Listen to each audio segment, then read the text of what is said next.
जय गुरुदेव। ओम बालार्कमंडलाभासं चतुर्बाहुं त्रिलोचनां पाशांकुशवराभीतिर्धारयन्तीं शिवां भजे।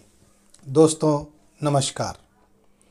काफ़ी प्रयत्न करने के बाद भी घर की आर्थिक हालत में सुधार नहीं आता है।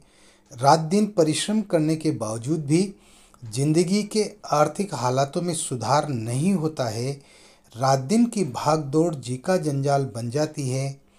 कुछ तो धन हानि के योग के कारण होता है और कुछ वह व्यवस्था भी जिम्मेदार होती है जिस व्यवस्था में हम जी रहे हैं। जो भी हो, लेकिन धन की कमी होने से जिंदगी की सुविधाएं प्राप्त नहीं हो पाती है। ये ज़माना दौलत के आसपास ही घूमता है। यहाँ तक कि रिश्ते नाते भी दौलत की कैद में ही मुस्कुराते हैं। यदि आप संपन्न हैं तो जमाना आपका है। जमाने के सारे सुख आपके हैं, वरना तो ये जिंदगी नरक समान लगती है, बोझ लगने लगती है। कई बार मन में आता है कि क्यों हम बोझ बनकर इस धरती पर जी रहे हैं। चारों तरफ निराशा का वातावरण कायम हो जाता है। किसी से मिलने मिलाने में भी झिझक होती है। न अच्छा खाना पहनना, न ढंग का मकान, न बच्चों की शिक्षा, बीमार होने पर व्यवस्थित इलाज की व्यवस्था नहीं होना, एक एक रुपये पैसे के लिए तरसते रहना, न वाहन सुख। ये सब सोच सोचकर मन व्यथित हो जाता है। जिनको हम अपना समझते हैं वही लोग हमारी हंसी उड़ाने में सबसे आगे रहते हैं। कदम कदम पर बेइज्जत होना, इन सबसे जिंदगी के प्रति नफरत का भाव आना स्वाभाविक है। लेकिन घबराने की कोई आवश्यकता नहीं है। मंत्रों में इतनी अधिक शक्ति होती है कि वे दुर्भाग्य को सौभाग्य में बदल देते हैं। जगत गुरु शंकराचार्य की कहानी आपने सुनी होगी, जो एक ब्राह्मण महिला के दरवाजे पर अलग जगाते हैं। उनका नियम था कि प्रतिदिन एक ही घर पर भिक्षा मांगने जाते थे। उस घर से जो भी मिलता था उसी से वे गुजारा करते थे। ब्राह्मण महिला बहुत ही दरिद्र थी। उसने स्वयं ने कई दिनों से पेट भरकर भोजन नहीं खाया था। कई कई दिनों तक भूखी रहती थी। लेकिन अपने दरवाजे से याचक को खाली हाथ लौटाना गृहस्थ धर्म का अपमान होता है। ये सोचकर उसने अपनी कुटिया में तलाश किया, शायद कुछ खाने की वस्तु मिल जाए, और उसे एक सूखे आंवले का टुकड़ा ही मिला। उसे लेकर वह वृद्ध महिला आंखों में आंसू भरकर स्वामी शंकराचार्य को भेंट करने आई। उसके मुंह से बोल नहीं फूट रहे थे। उसकी आंखों से अश्रुधारा बह रही थी और बहते हुए आंसुओं के साथ वह आंवले का टुकड़ा स्वामी शंकराचार्य के कमंडल में डाल दिया। उसकी ऐसी घोर गरीबी देखकर स्वयं शंकराचार्य द्रवित हो गए। महिला के कपड़े जगह जगह से फटे हुए थे, तार तार हो रहे थे। उन फटे कपड़ों में वो बड़ी मुश्किल से अपनी लज्जा को बचाने का प्रयास कर रही थी। ये सब आदि शंकराचार्य से नहीं देखा गया।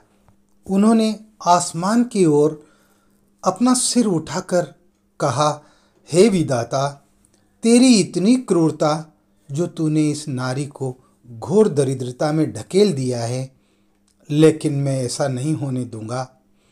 और आदि शंकराचार्य उसके आंगन में खड़े हो गए। उनके मुंह से स्वतः ही कनकधारा स्तोत्र फूट पड़ा और आश्चर्य उस महिला के आंगन में धन की अटूट बारिश होने लगी। मेरे कहने का तात्पर्य यह है दोस्तों कि हमारे मंत्रों में बहुत ताकत है, बहुत शक्ति है। ये जो प्रयोग बताने जा रहा हूँ ये भी अपने आप में प्रभावशाली प्रयोग है। इस प्रयोग को करने से आपकी आर्थिक हालत में लगातार सुधार होना शुरू हो जाएगा और आप आर्थिक रूप से सक्षम बन जाएंगे। तो आपको करना क्या है?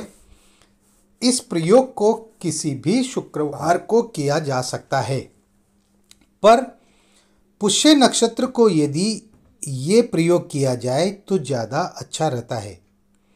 प्रत्येक महीने में पुष्य नक्षत्र आता है, तो आप किसी भी महीने के पुष्य नक्षत्र को ये हाजरात यानी ये प्रयोग पूरा कर सकते हैं। और अगर पुष्य नक्षत्र को नहीं कर सकते तो आप किसी भी शुक्रवार को ये कर सकते हैं।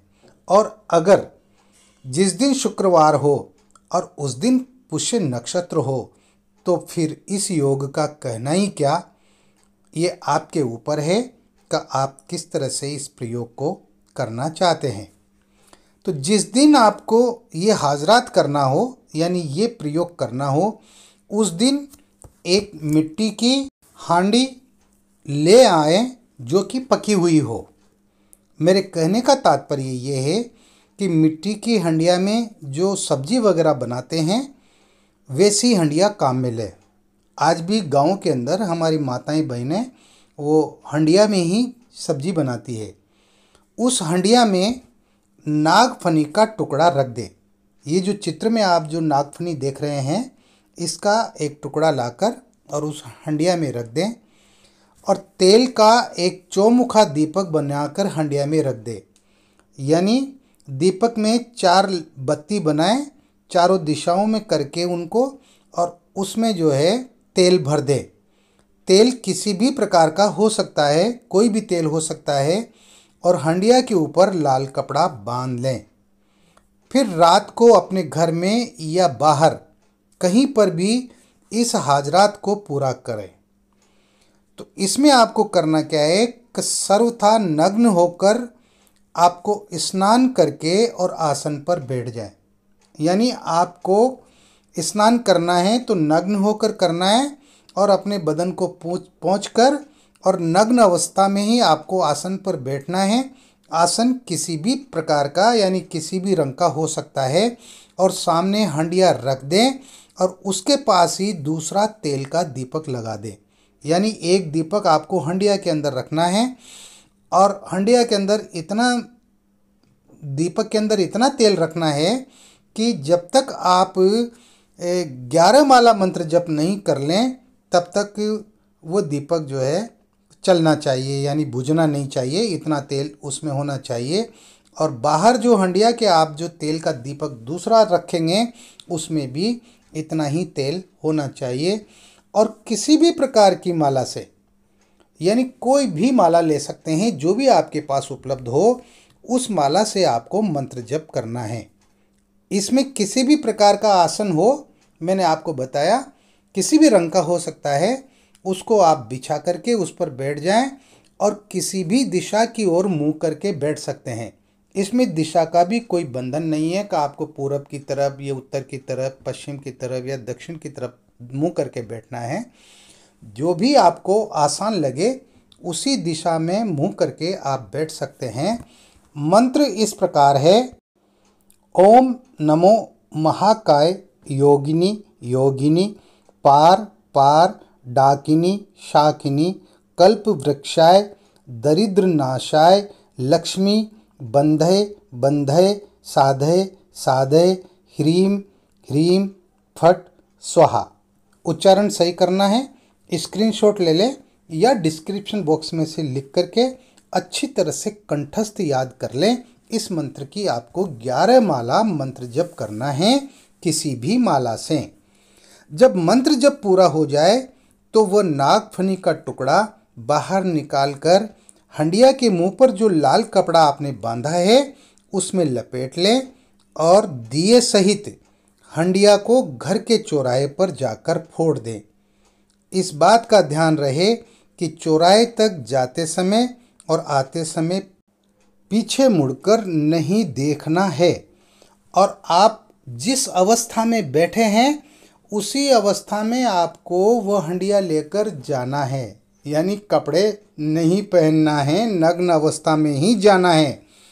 हंडिया को जो ही आप फेंकेंगे वह हंडिया आपके हाथ से छूटकर उड़ जाएगी, और इसके साथ ही जन्म जन्म की जो दरिद्रता है वह समाप्त हो जाएगी और घर में धन की वर्षा सी होने लगती है। कहने का मतलब ये है कि उसी दिन से आपके घर में धन के ऐसे योग बनना शुरू हो जाएंगे जिसकी आप कल्पना भी नहीं कर सकते। यानी धन का आगमन शुरू हो जाएगा आपकी आर्थिक हालत में पूरी तरह से सुधार हो जाएगा। वो लाल कपड़े से लपेटा हुआ नागफनी का जो टुकड़ा है वो तिजोरी में सुरक्षित रूप से रख देना चाहिए। जब तक वो घर में रहेगा धन की कभी भी कमी नहीं रहेगी। ये बहुत ही महत्वपूर्ण प्रयोग मैंने आपको बताया है। दोस्तों, धन प्राप्ति के कई साधनाएं हैं, कई मंत्र हैं, एक से एक हैं, लेकिन इन सबको करने पर ही और इनकी सफलता का पता चलता है। केवल पढ़ लेने मात्र से और सुनने मात्र से नहीं होता, प्रयोग करने पड़ते हैं। जो मंत्र आपको बताए जा रहे हैं उन मंत्रों को आपको कसौटी पर खरा उतारने के लिए उनका प्रयोग आपको करना ही पड़ेगा। इस वीडियो में इतना ही। आप देखते रहिए बेहतरीन साधनाएं जो आपको इस चैनल पर, जो सिद्ध साधनाएं चैनल है, इस पर हम लगातार आपको बताते जा रहे हैं। एक से एक बढ़िया प्रयोग आपको बता रहे हैं और वह सौम्य साधनाएं बता रहे हैं जिनको एक गृहस्थ व्यक्ति आसानी से कर सकता है। आपको कहीं भी जंगल में या गुफाओं में बैठ कर के और मंत्र जप करने की ज़रूरत नहीं है। इस वीडियो में इतना ही। आप खुश रहें, प्रसन्न रहें। चैनल पर नए हो तो लाइक करें, सब्सक्राइब करें, अपने दोस्तों में, अपने परिजनों में शेयर करें ताकि ज़्यादा से ज़्यादा लोग लाभ उठा सकें। जय गुरुदेव।